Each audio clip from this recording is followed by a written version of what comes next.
cuenta el partido de fútbol que hay en Arrowhead. Sospechaba que nadie vendría, pero bueno, vaya, más mujeres que hombres, pero ni modo, aquí estamos. Estamos otra vez en el libro de Jonás, por favor. Jonás, el capítulo 2.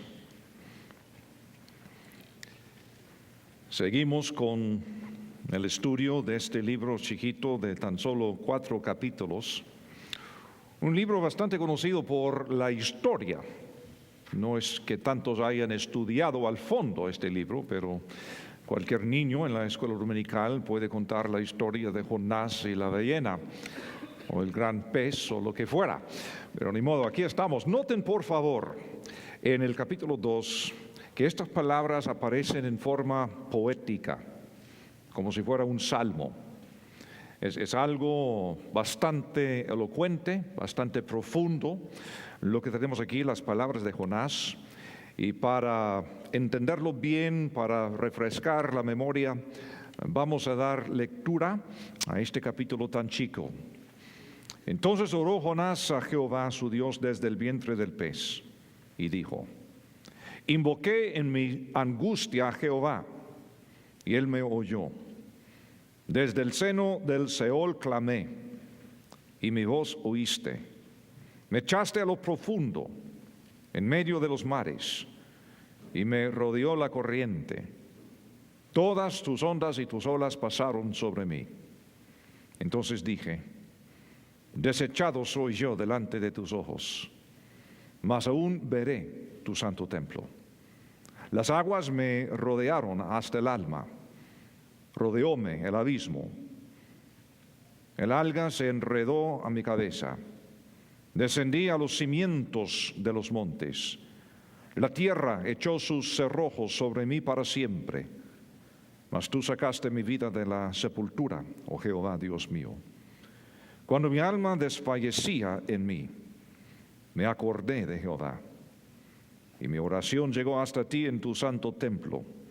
Los que siguen vanidades ilusorias, su misericordia abandonan. Mas yo con voz de alabanza te ofreceré sacrificios. Pagaré lo que prometí. La salvación es de Jehová. Y mandó Jehová al pez y vomitó a Jonás en tierra. ¿Cuántos han sentido alguna vez que sus vidas están deshaciéndose? Y no me refiero a tener una semana difícil. Me refiero a una vida que parece estar al borde del desastre. Pues yo unas 2 o 3 veces quizá mi vida así lo he sentido. Tan desesperado, tan frustrado, tan loco por la frustración, por el temor, francamente, por un montón de cosas. Y esos son momentos que marcan nuestras vidas, para bien o para mal, o a veces las dos cosas, sinceramente. Jonás es un hombre cuya vida llegó al fondo, y así lo encontramos en el capítulo 2. Dios le había comisionado como misionero a la perversa ciudad de Nínive, pero sus prejuicios le llevaron a intentar huir de Dios. Qué tontería, pero así fue. Me imagino que Jonás nunca en su vida pensó en estar algún día corriendo del Señor. Y así sucede de vez en cuando con nosotros. Suceden cosas y de repente nos encontramos en una situación tan fea. Y decimos: Señor, nunca me imaginé que estaría experimentando esto. Y sentimos que hemos tocado fondo, a veces sin esperanza, a veces con prejuicios, como en el caso de Jonás, o enojo, o simplemente dolor, lo que fuera. Son momentos tan difíciles. Pues el barco en el cual huía Jonás fue alcanzado por una tormenta terrible, una tormenta enviada por el mismo Señor. Y los marinos determinaron que Jonás era la causa de la tormenta. Y él pues aceptaba, o sea, él se ofrecía. Le echaron al mar y Dios había preparado un gran pez para que se lo tragara. Y ahí lo encontramos aquí en el capítulo 2. Y como digo, cualquier niño de la escuela dominical sabe que Jonás pasa 3 días y 3 noches en el vientre del gran pez. Pero también tenemos que entender que esto fue un evento profético de lo que Jesucristo haría cuando pasaría 3 días y 3 noches en la tumba para luego resucitar. Y eso no es especulación, porque así dijo claramente el Señor Jesús en Mateo capítulo 12. Él hablaba de la señal de Jonás, como él lo dijo, diciendo con mucha claridad que Jonás era un cuadro profético de la muerte que él pasaría 3 días, 3 noches en la tumba. Ahora, yo quiero proponerles hoy que Jonás no solo pasó 3 días en el vientre del gran pez, sino que lo probable es que él murió también. Y el Señor de alguna forma le resucitó. La oración que él eleva, literalmente la eleva desde el infierno. Y así es el sentido del lenguaje aquí en el capítulo 2. Y todo esto que ha acontecido fue lo que necesitó Jonás para comprender finalmente su deber y la comisión que el Señor le había dado. Ahora, no sabemos mucho de Jonás. El libro es chico, como digo. Pero lo que él dice en su oración, específicamente en el versículo 9, sin duda es la cumbre de su vida. El versículo 9 es cuando dice: mas yo con voz de alabanza te ofreceré sacrificios, pagaré lo que prometí, la salvación es de Jehová. La cumbre de su vida.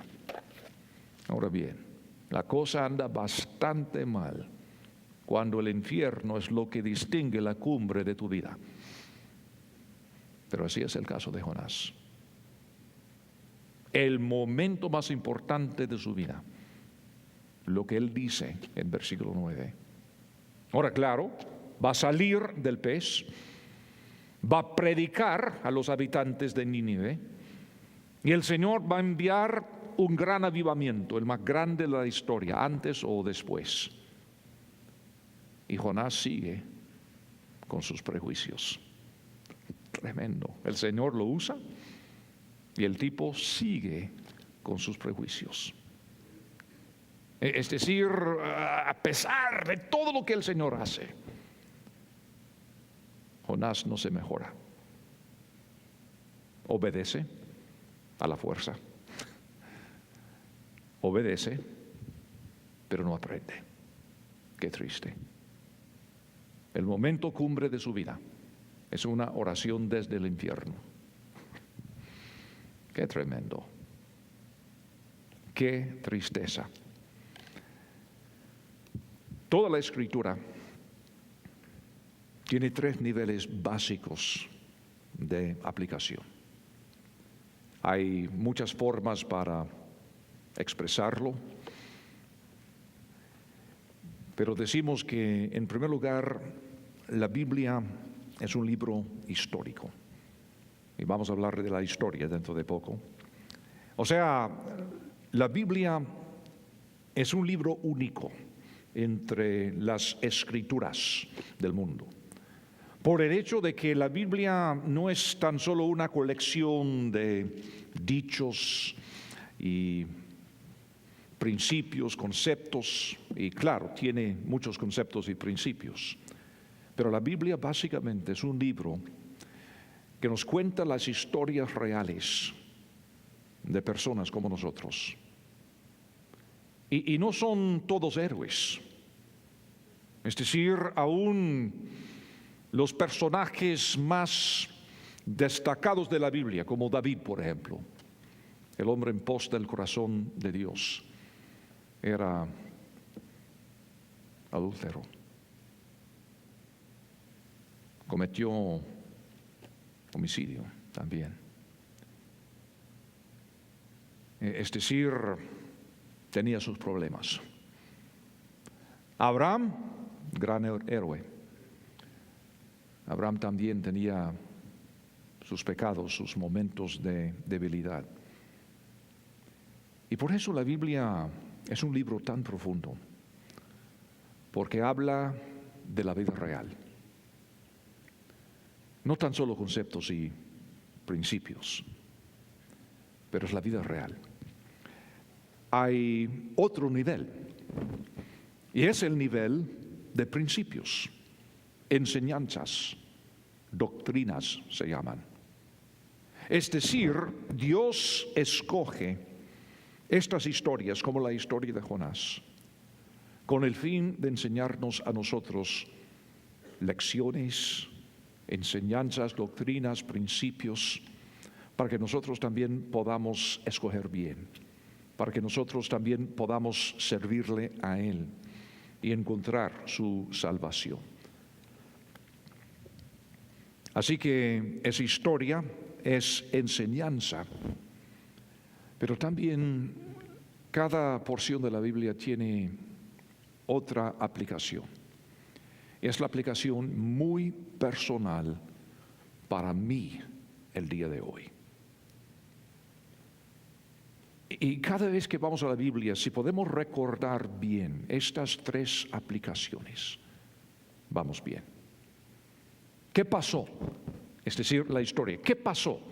¿Quién? ¿Quiénes? ¿Dónde? ¿Cómo? ¿Cuándo? ¿Por qué? Es decir, buscar ahí la historia. ¿Qué pasó? ¿Y por qué? ¿Por qué Dios ha puesto esta historia en la Biblia? Y luego, entendiendo la historia, lo que pasó, tenemos que hacernos la pregunta: ¿qué quiere enseñarnos el Señor? ¿Cuáles son los principios, los conceptos que podemos sacar de este contexto, que son universal, que son aplicables para hoy en día? Y por fin, hacer la aplicación personal. Porque si son principios, entonces se pueden aplicar a mi vida hoy y mañana y pasado. Y puede ser diferente, dependiendo de las circunstancias de mi vida. Puedo tomar el mismo concepto, o sea, la Biblia no cambia, pero su aplicación a veces cambia, dependiendo de las circunstancias que estamos viviendo. Así que vamos a buscar esta clase de enseñanza esta noche, al estar viendo aquí el capítulo 2 brevemente, lo que pasó y todo esto. Para comenzar, podemos decir que no importa lo mal que anden las cosas, no se puede estar peor que Jonás. ¿Verdad? ¿Alguien pasó el día en el vientre de un gran pez? ¿O 2 o 3 días quizá? Me imagino que no. O sea, puede ser que ha sido bastante mal el día de hoy, o ayer, o anteayer. Pero en comparación a Jonás, andamos más o menos bien. Más o menos bien. Y otra cosa tenemos que entender, y tenemos que entenderlo bien: Jonás fue una persona real. Y como decía, para mí es tan importante entender esto. De vez en cuando en la Biblia, por ejemplo, Jesús hablaba de vez en cuando en parábolas, utilizando una figura como ejemplo, no hablando de personas reales. Un hombre tal, una vez hizo tal cosa, pero en la mayoría los personajes de la Biblia son personas reales. Jonás entre ellos. ¿Por qué digo esto? Porque la Biblia así lo afirma. Jonás se presenta como una persona real. Además, el mismo Señor Jesús hablaba de Jonás como persona histórica. Existe, a propósito, evidencia histórica para los que les interese. Por ejemplo, existe un sello del reino egipcio de Amasis II de los años 570 a 526 antes de Cristo, que muestra al mismo Jonás saliendo de una criatura semejante a una ballena. Existe hasta el día de hoy en Egipto. En Irak, donde estaba la ciudad de Nínive. Bueno, la verdad es que la ciudad de Nínive existe hasta hoy. A través de todos los siglos, esta ciudad sigue en existencia. Hoy en día no se llama Nínive, se llama Mosul. Ha sido una ciudad bastante conflictiva en Irak, en la guerra. En enero yo pasé dentro de 30 kilómetros de Nínive. Y ahí en esta zona, en el valle del río Tigris, hay una colina que da a la ciudad de Mosul. La colina tiene un nombre que viene desde los siglos antes de Cristo. Ahora, por favor, tomen en cuenta, estamos a 800, no más, sería, porque estoy pensando en millas, sería, digamos, 1500 kilómetros de Jerusalén. Y esta colina, hasta el día de hoy, se llama el profeta Jonás. Por favor, todos son musulmanes ahí. O sea, no tienen ningún interés en confirmar la Biblia. Pero hasta el día de hoy, esta colina se llama el profeta Jonás. Y no hay ningún Jonás por ahí. Jonás era judío. ¿Por qué digo que Jonás realmente murió? O probablemente murió. Así creo yo. Pero si llego al cielo y Jonás dice, no hombre, no morí, pues eso no afecta mi salvación, ni mi fe, ni nada, pero así creo yo y les explico por qué. Que Jonás sobreviviera 3 días en el vientre de una ballena, un gran pez, seguramente sería algo extraordinario, pero no necesariamente milagroso. Porque ha habido, supuestamente, varios casos en la historia de hombres que fueron tragados vivos por ciertas especies de ballenas o peces grandes y que sobrevivieron luego de 2 o hasta 3 días.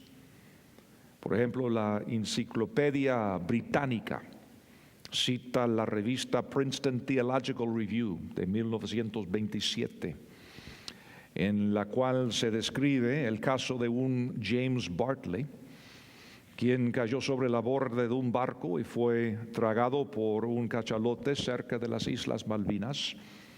Y sus compañeros marinos persiguieron al cachalote. Casi 3 días después lo capturaron y le abrieron el vientre. Y ahí estaba James Bartley, inconsciente, pero vivo, con la piel blanqueada por los jugos digestivos de la ballena, pero vivo. La revista Popular Mechanics de diciembre de 2001 también habla sobre el tema, de varios casos a través de la historia, donde personas han pasado por algo similar. ¿Extraordinario? Claro que sí. ¿Milagroso? No necesariamente. Ahora, hasta el lenguaje del capítulo 2. Por eso les llamé la atención de que aparece aquí en forma de salmo, tiene forma poética. Y el lenguaje que él usa es un lenguaje que los hebreos usaron para hablar de la muerte. Por ejemplo, versículo 3, me echaste a lo profundo, en medio de los mares, me rodeó la corriente, tus ondas y tus olas pasaron sobre mí. Versículo 6, otro ejemplo. Descendí a los cimientos de los montes. Está hablando del mar. La tierra echó sus cerrojos sobre mí para siempre. Mas tú sacaste mi vida de la sepultura, oh Jehová, Dios mío. Leyendo los Salmos, y no tenemos tiempo esta noche, pero podríamos buscar estas frases y otras en los Salmos.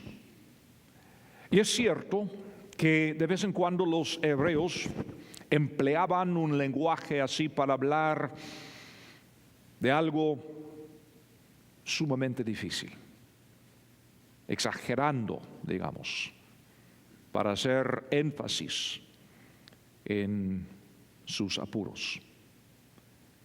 Así que no voy a ser dogmático, no voy a decir que alguien que no cree que Jonás realmente murió es hereje. Puede ser que sí, puede ser que no.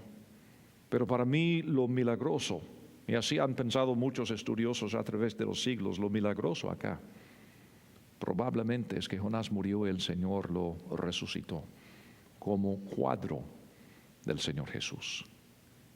Y no sería la primera vez. Pensamos de inmediato en Lázaro, resucitado por el mismo Señor Jesús. ¿Cuál es la diferencia? La diferencia entre Lázaro y Jesús. Lázaro volvió a morir. Jesús vive hasta el día de hoy. Jonás, lo mismo. Si así es, que murió y resucitó, está bien, volvió a morir. Jesús no. La tumba de Jesús está vacía hasta el día de hoy. Así que Jonás presenta un cuadro profético de nuestro Señor Jesucristo. Y como digo, por eso digo que para mí esta es otra de las razones por las cuales creo que Él realmente murió. Porque es un cuadro tan clave, tan completo de la muerte de Cristo para nosotros. Jonás está perdido, muerto por 3 días. 3 días digo porque en versículo primero dice, entonces oró, versículo 17 del capítulo primero, pero Jehová tenía preparado un gran pez que tragase a Jonás. Y estuvo Jonás en el vientre del pez 3 días y 3 noches, entonces oró. Entonces oró Jonás a Jehová su Dios desde el vientre del pez, después de 3 días y 3 noches.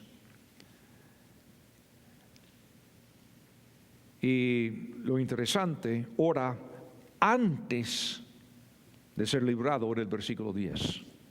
Lo que ora desde el vientre del pez. En la Biblia hay otro cuadro profético, y esto es común. En los estudios teológicos se refiere a lo que se llama doble cumplimiento, doble sentido. Nosotros sabemos que en el lenguaje común y corriente muchas frases o palabras tienen doble sentido, a veces a propósito, a veces así es. Pero en la Biblia muchas profecías tienen un cumplimiento cercano y otro cumplimiento lejano en el futuro. Por ejemplo, en Isaías capítulo 7 tenemos la profecía del nacimiento de Jesús por medio de una virgen. Hubo un cumplimiento parcial en el caso de la esposa de Isaías, porque ahí mismo en Isaías capítulo 7 dice que este niño que iba a nacer antes de llegar a su vida de adulto, el enemigo de Israel, Asiria, sería destruido por Babilonia. Y eso literalmente sucedió. Y es cierto porque en aquel entonces Un hombre en Israel muchas veces hablaba de su esposa como su virgen, como su novia, como hablamos hasta el día de hoy, ¿no? Mi novia de 50 años, ¿verdad? A veces así hablamos de cariño. Y así eran los hebreos también. No es que mi virgen que está en casa, mi virgen me dice que voy a casa a ver mi virgen. Y la virgen de Isaías dio a luz. Pero Mateo, cientos de años después, nos informa que esta profecía tiene otro cumplimiento lejano y más preciso en el caso de María, quien no había conocido hombre y dio a luz. Y en este caso sabemos, porque tenemos las palabras del mismo Señor Jesús, que Jonás es cuadro de los 3 días que pasa en la tumba. Pero también hay otro cuadro, porque en la Biblia las aguas del mar representan a las naciones del mundo. Es una figura bastante común, Antiguo y Nuevo Testamento. Las aguas del mar representan las naciones, los pueblos del mundo. Entonces, lo que sucede aquí en capítulo 2 también es un cuadro de la nación de Israel, siendo tragada por las naciones gentiles del mundo. Y es precisamente lo que ha pasado. Israel desobedeció al Señor. Trató de huir del Señor. Israel ha sido tragado por el mundo y no tuvo tierra propia hasta 1948, durante cientos de años. Así que es otro cuadro profético. El simbolismo bíblico a veces es sorprendente. Y además, el diablo también aparece en forma simbólica aquí, en este libro de Jonás, porque en el caso del gran monstruo marino, el mismo diablo en la Biblia varias veces se presenta como monstruo marino, cuyo nombre es Leviatán. Así aparece en los Salmos, en el libro de Job y también en el libro de Isaías. Y otra vez aparece en Apocalipsis. No con el nombre Leviatán, pero la serpiente. Podemos ver este monstruo marino otra vez en Apocalipsis capítulo 12. Ahora, Jonás merecía morir, sin duda. Israel desobedeció a Dios y merecía también todas las consecuencias de su desobediencia. Pero en ambos casos es un cuadro de Cristo. Cristo, 3 días, 3 noches en la tumba. Pero la diferencia, Cristo era sin pecado. Así que, ¿qué tenemos aquí? Una gran lección. Porque no importa lo bajo que lleguemos a estar, nuestro Señor llegó más abajo aún, por ti y por mí, y sin pecado. Podemos decir, ¿y por qué a mí? ¿Por qué me pasó a mí esto que estoy experimentando? A veces es por nuestro pecado. A veces es por estar en un mundo de pecado. O sea, no por ningún pecado específico nuestro, así es. Pero en el caso del Señor Jesús, era sin pecado. Y llegó hasta el infierno. Se puede decir literalmente, Él sufrió nuestro infierno en lugar nuestro. Les digo que solo esto puedo decir. Entenderlo, no soy capaz. No puedo entender ¿Cómo es que el Señor Jesús hizo esto? ¿Y por qué lo hizo? La Biblia dice que nos ama. ¿Por qué? No sé. No sé. Nos ama. El domingo pasado, en el segundo culto, estoy sentado ahí, estamos terminando, estamos pasando un video. Una señorita de unos 20 años se me acerca y dice: ¿puedo hablar con usted? Claro, no la reconocí, pero una iglesia grande, muchas veces una persona se me acerca y tiene 10 años de estar aquí y no conozco a la persona, pero ¿puedo hablar con usted? Sí, vamos a ver el video y después vamos a ir y vamos a hablar. Muy bien. Entonces terminó el video, nos fuimos y llegamos ahí al cuartito y ¿en qué puedo servirle? Me dice: no entiendo. Usted dijo hoy que Cristo murió por nosotros y no lo entiendo. Entonces de repente me di cuenta, esta señorita no es de aquí. Entonces comenzamos a hablar y trato de explicarle un poco y dice: pero ¿por qué tuvo que morir? No entiendo, ¿por qué tuvo que morir? ¿Y cómo es que murió por mí? Y resulta que fue la primera vez que está en una iglesia. Nació acá, ha pasado toda su vida acá. Primera vez que está en una iglesia.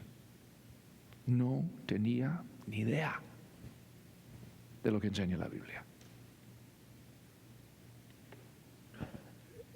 Interesante.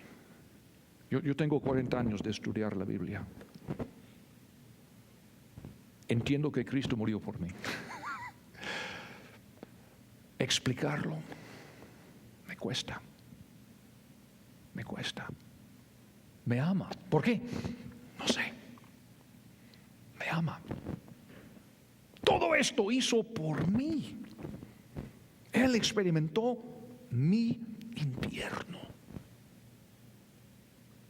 Pero ¿cómo es posible que en cuestión de 3 días y 3 noches Jesús hubiera pagado el precio de la vida, la muerte, digo, eterna?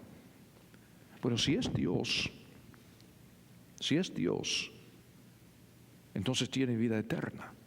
Si es Dios encarnado, Él tiene vida eterna. Si muere, muere eternamente. Fíjense, si Él muere y si es Dios, Él muere eternamente. Él murió en mi lugar, en el infierno. Pero ¿qué dijo Jesús?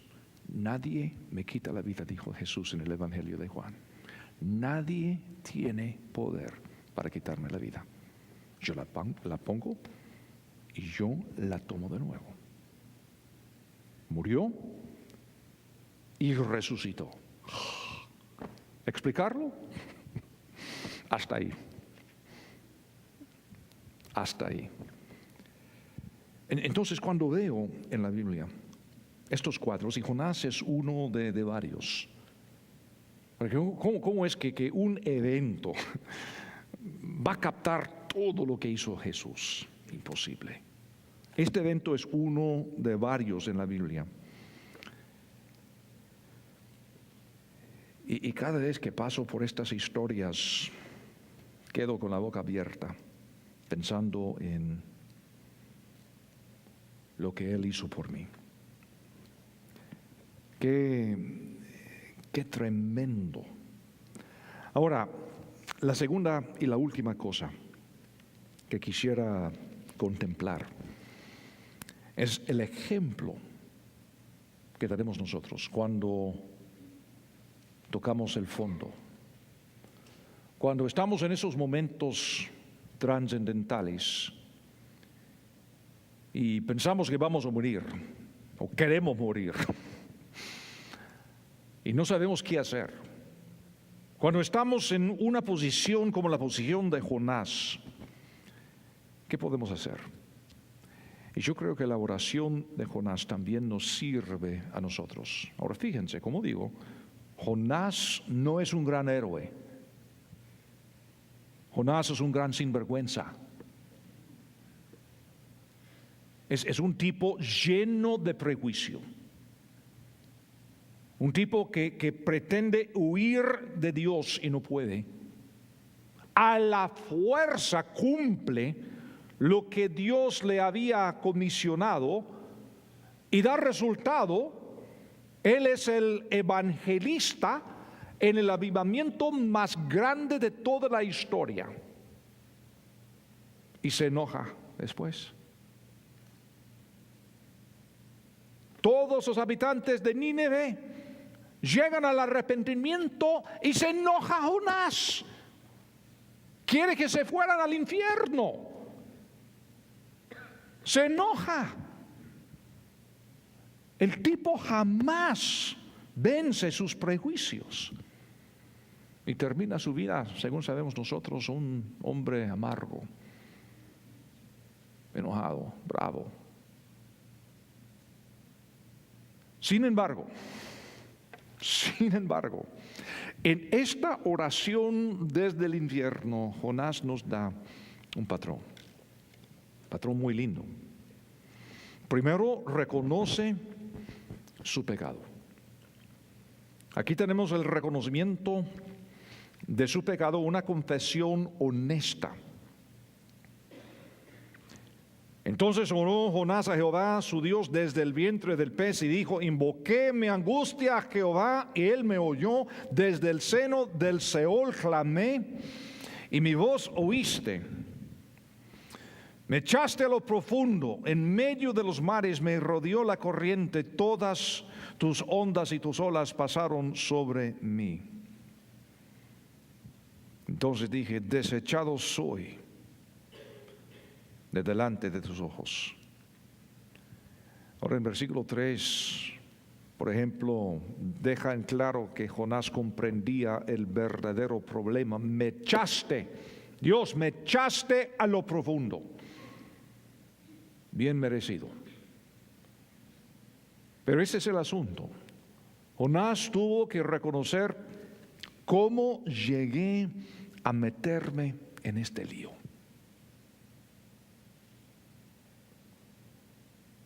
Y fue por su pecado.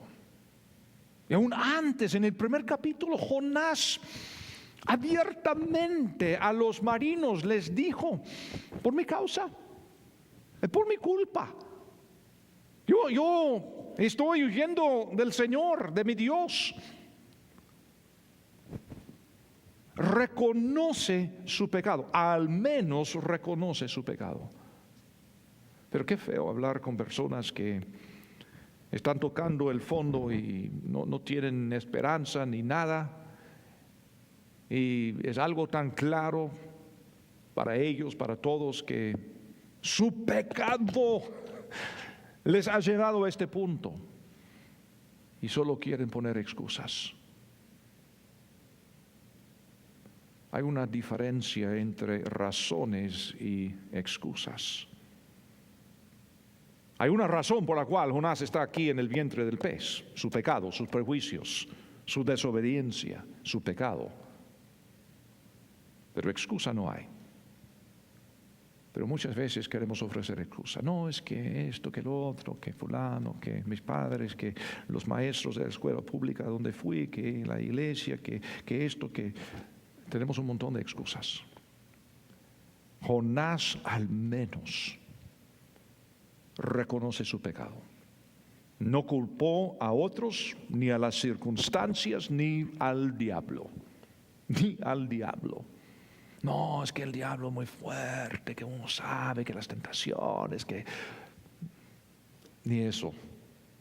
Jonás acepta la responsabilidad de su pecado. Nosotros diríamos posiblemente algo así: he desobedecido al Señor y Él me ha recompensado con las consecuencias de mi desobediencia. Señor, me echaste a lo profundo. Y reconozco que lo que hice fue pecado, no corresponde con la verdad que revela la Biblia, me acojo a su gracia, su misericordia y su perdón. Y si uno está tocando al fondo esta noche y su vida se deshace, la primera pregunta sería, ¿con cuál pecado necesito tratar esta noche? ¿Cuál es la causa? Ahora, como digo, hay crisis que a veces nos sucede y así es, no tenemos culpa. Pero hay problemas que resultan de nuestro pecado también. Cualquier problema resulta del pecado singular que hay en el mundo. El mundo es un mundo torcido por el pecado, que es bien obvio. Pero muchas veces son los pecados, plural, específicos de nosotros, y nosotros estamos recibiendo las consecuencias de los pecados. Cuando nos acercamos a Dios según los términos que Él exige, sabemos que estableceremos contacto. Versículo 7, Él expresa esta confianza. Cuando mi alma desfallecía en mí, me acordé de Jehová y mi oración llegó hasta ti en tu santo templo. Así que el primer paso es reconocimiento. Tenemos que reconocer el pecado, sí hay. Si hay pecado de nuestra parte, si se trata de una relación, puede ser que nosotros tenemos una porción de la culpa. Puede ser que la otra persona tiene el 95% y nosotros el 5%. Está bien, vamos a confesar lo que nos corresponde. Vamos a aceptar la responsabilidad que sea. Y la segunda cosa que tenemos que observar es la actitud de Jonás. Y como digo, para mí estos versículos al final del capítulo representan la cumbre de su vida, porque su actitud es una actitud de acción de gracias en lugar de amargura o enojo. Porque en versículo 8 dice, los que siguen vanidades ilusorias su misericordia abandonan, mas yo con voz de alabanza te ofreceré sacrificios. Tremendo. Da gracias. Por eso digo, Jonás para mí es un personaje muy complicado. A veces hablo de Jonás como un sinvergüenza y todo eso, pero digo esto porque yo también soy sinvergüenza. No valgo nada. Soy pecador como cualquiera. Y en el caso de Jonás, podemos ver estas manifestaciones de vez en cuando de su formación, su carácter, su integridad. Lo que pasa, el tipo tiene prejuicios y son horribles. Y estos prejuicios han llegado a destruir su vida, quitarle su misión, su significado. Había nacido para esta misión y cumple la misión a la fuerza, pero cumple la misión y tiene éxito,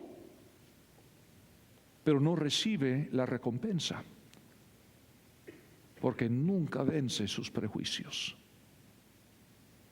Pero qué interesante, como digo, aún en el barco con los marinos, cuando vino la tempestad y todos estaban con temor y pánico, y Jonás dijo, yo soy el culpable.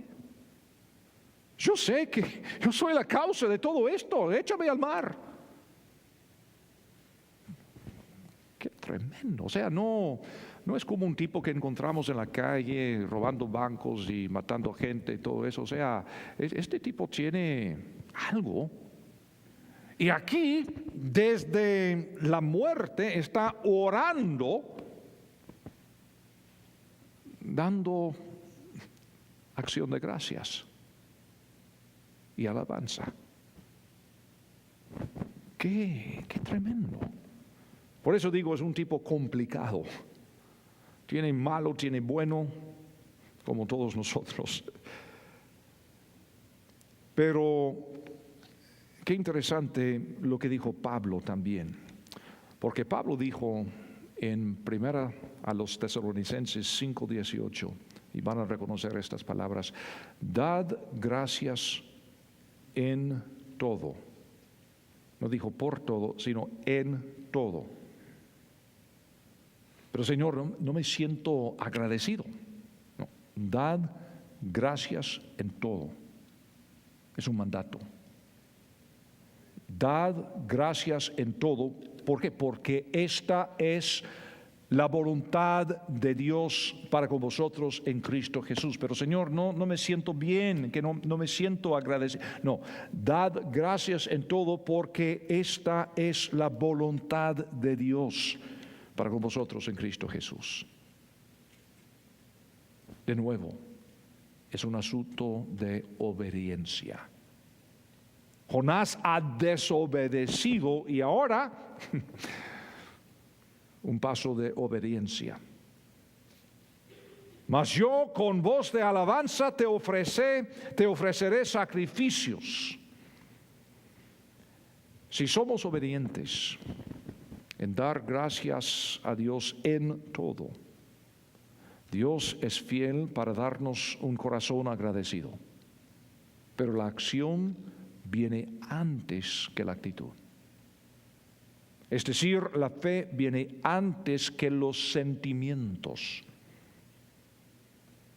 Cuando de vez en cuando estamos compartiendo nuestra fe y estamos hablando con una persona como esta señorita que les digo el domingo pasado, y yo después de unos minutos de hablar con ella se la pasé a una señora para hablar más a fondo. Pero si estamos hablando con una persona como esta y explicando el Evangelio y lo que es depositar la fe en Cristo Jesús, a veces, no sé cómo en el caso de usted, pero en el caso mío muchas veces una persona me ha dicho: pero no siento nada, no siento fe, no siento. No es cuestión de sentimiento, es cuestión de fe. Tenemos que creer y luego viene la emoción. Tenemos que dar gracias en todo y luego el Señor nos da corazón agradecido. Este principio es tan profundo y es tan importante para todos nosotros. Primero la fe, después los sentimientos. Primero la acción, después la actitud. ¿Qué tal esto? Si tu vida se deshace, ¿qué tal pasar una hora con Dios alabándole?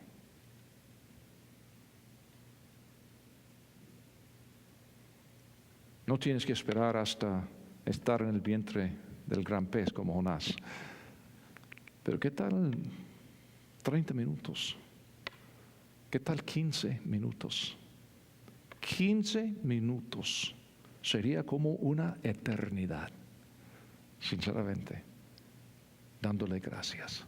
A veces los martes aquí estamos y pasamos 10 minutos alabándole al Señor en grupos pequeños, y tres o cuatro personas pueden orar y parece mucho tiempo. Pero ¿qué tal si tu vida se deshace? Decir: lo que voy a hacer, voy a dar gracias al Señor, voy a alabarle. Te aseguro que después de 30 minutos, una hora, el problema, la crisis, no se ve tan grande. No quiero decir que va a desaparecer, no. Puede ser que sí, puede ser que no. Pero lo que se mejora es la actitud de uno. Ahora, esto nos lleva a otra cosa: reconocer el pecado, actitud, ¿verdad?, que viene de la obediencia, y luego acción, pasos de obediencia. Porque lo que tenemos aquí en el capítulo 2 no son palabras solamente, sino pasos de obediencia. Versículo 9, mas yo con voz de alabanza te ofreceré sacrificios, pagaré lo que prometí. Es decir, Señor, acepto la misión. Acepto la misión. En otras palabras, voy a Nínive. Y mandó Jehová al pez y vomitó a Jonás en tierra. Jonás acordó completar la misión de ir a Nínive. Y haya la misericordia de Dios en medio de la miseria. Por fe, Jonás logra asirse de la salvación divina. Y dice, la salvación es de Jehová. Fíjense, el mismo principio. Primero acción de gracias, luego sentimientos, ¿verdad? Lo mismo, él dice, la salvación es de Jehová desde el vientre del gran pez. No lo dijo desde la playa después, como nosotros. Estando en la playa decimos, ¡ah, qué buena la salvación del Señor! No, eso dijo desde el vientre del pez. Muy importante observar esto. La salvación es de Jehová. Y mandó Jehová al pez y vomitó a Jonás en tierra. Ya habíamos comentado que Jonás no solo representa al Señor Jesús, sino a la nación de Israel también, y aún en medio de su rebelión, las misericordias de Dios nunca les han faltado. Pablo en Romanos 9, 10 y 11 habla de la relación de Dios con Israel, con su propio pueblo. Y cuando Pablo llega a Romanos capítulo 12, está hablando, versículo 11, está hablando de las misericordias de Dios. En versículo 25 de Romanos capítulo 11, porque no quiero, hermanos, que ignoréis este misterio, para que no seáis arrogantes en cuanto a vosotros mismos, que ha acontecido a Israel endurecimiento en parte, hasta que haya entrado la plenitud de los gentiles, y luego todo Israel será salvo, como está escrito, vendrá de Sión el libertador, que apartará de Jacob la impiedad, y este será mi pacto con ellos, cuando yo quite sus pecados. Así que en cuanto al evangelio, son enemigos por causa de vosotros, pero en cuanto a la elección, son amados por causa de los padres, porque irrevocables son los dones y el llamamiento de Dios. Pues como vosotros también en otro tiempo erais desobedientes a Dios, pero ahora habéis alcanzado misericordia por la desobediencia de ellos, así también estos ahora han sido desobedientes, para que por la misericordia concedida a vosotros, es decir, gentiles, ellos, los judíos, también alcancen misericordia. Porque Dios sujetó a todos en desobediencia para tener misericordia de todos.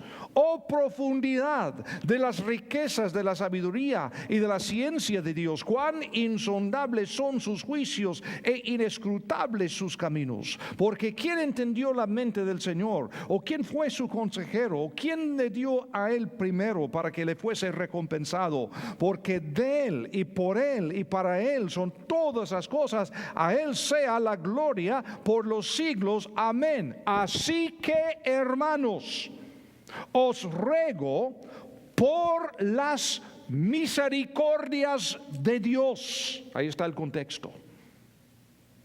Os ruego por las misericordias de Dios que presentéis vuestros cuerpos en sacrificio vivo, santo, agradable a Dios, que es vuestro culto racional. Es debido a las misericordias de Dios para con Israel que nosotros como gentiles podemos confiar en Dios y encomendarnos a Él. Dios nunca le falló a Israel y nunca nos fallará a nosotros. Pero ¿cuáles son los pasos que vamos a tomar? Reconocer el pecado, acción de gracias, pero luego pagar lo que hemos prometido, es decir, obedecer. No tan solo alabarle y decirle muchas gracias, sino obedecer. Hay dos pasajes que son increíbles. El primer pasaje es Isaías 14, que habla de Lucero, quien se hizo el diablo. Y en Isaías capítulo 14, versículo 12 en adelante, Lucero toma 5 pasos para llegar a ser el diablo. 5 pasos para llegar a ser el diablo. Versículo 12 dice: ¿cómo caíste del cielo, oh Lucero, hijo de la mañana? Lucero era una criatura del Señor, un querubín. De hecho, en el hebreo, el lenguaje literal, el querubín mesiánico de Dios, cumbre de la obra de la creación. Pero ¿cómo caíste del cielo, oh Lucero, hijo de la mañana? Cortado fuiste por tierra, tú que debilitabas a las naciones, tú que decías en tu corazón. Y aquí son 5 pasos que para Lucero son pasos que suben arriba y en realidad descienden al infierno. Subiré al cielo, en lo alto, junto a las estrellas de Dios. 2, levantaré mi trono y en el monte del testimonio me sentaré. 3, a los lados del norte. Sobre las alturas de las nubes subiré. 4, y seré semejante al Altísimo. Mas tú derribado eres hasta el Seol, a los lados del abismo. Ahora, en el Salmo 116 tenemos todo lo contrario. 116, versículo 12. Vamos a notar cuáles son los pasos de acción del salmista. ¿Qué pagaré a Jehová por todos sus beneficios para conmigo? Tomaré la copa de la salvación e invocaré el nombre de Jehová. Ahora pagaré mis votos a Jehová, casi las mismas palabras que dijo Jonás, delante de todo su pueblo. Estimada es a los ojos de Jehová la muerte de sus santos. Oh Jehová, ciertamente yo soy tu siervo, siervo tuyo soy, hijo de tu sierva. Tú has roto mis prisiones, te ofreceré sacrificio de alabanza e invocaré el nombre de Jehová. A Jehová pagaré ahora mis votos delante de todo su pueblo, en los atrios de la casa de Jehová, en medio de ti, oh Jerusalén. Aleluya. Qué contraste de actitud. Y si has llegado al fondo en tu vida, sería bueno seguir el ejemplo de Jonás y acudir a Dios en oración, reconociendo cualquier pecado, confesando cualquier pecado. 1 de Juan 1:9, si confesamos nuestros pecados, Él es fiel y justo para perdonarnos nuestros pecados y limpiarnos de toda maldad. Luego, la actitud. Salmo 139, buen ejemplo, versículos 23 al 24, cuando el salmista dice: examíname, oh Dios, y conoce mi corazón. Pruébeme, conoce mis pensamientos, y ve si hay en mí camino de perversidad, y guíame en el camino eterno. Y luego, acción, pasos de acción. Romanos 12, ofreciéndonos como sacrificio vivo, pagando los votos, obedeciendo. Pobre Jonás, buen hombre en mucho sentido. Dios lo había escogido para una de las misiones más importantes de la historia. Pero Jonás tenía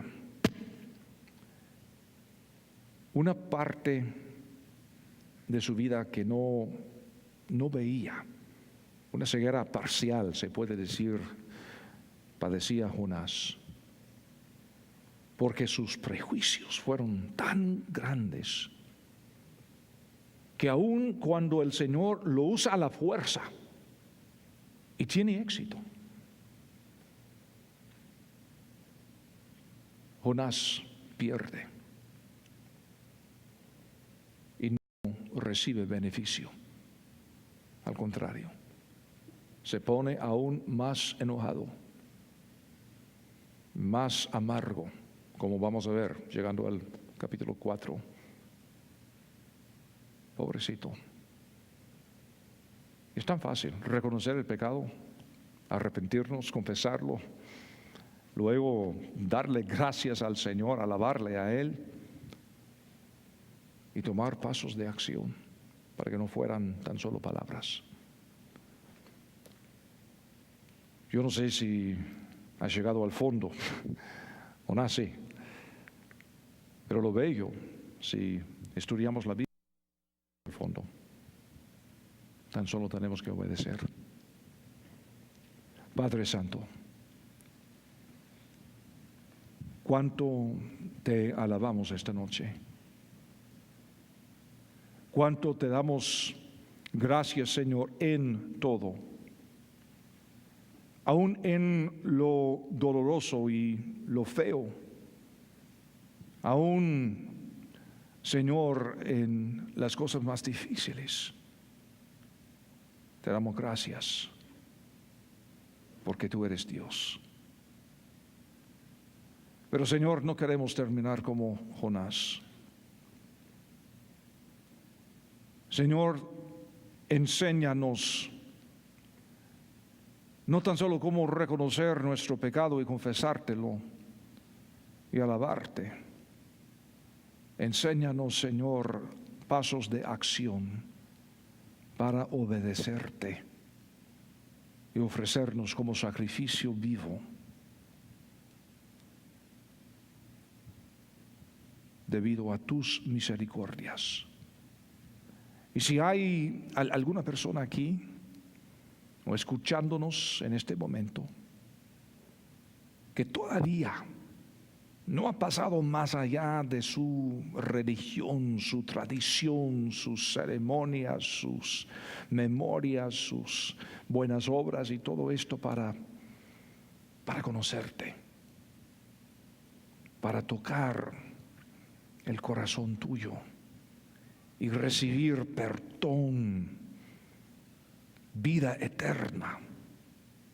Señor, te suplico que tal persona pueda hablar con alguien, entrar en contacto con alguien para explicar mejor lo que enseña la Biblia y recibir así este perdón y vida eterna. En el nombre de Cristo Jesús. Amén.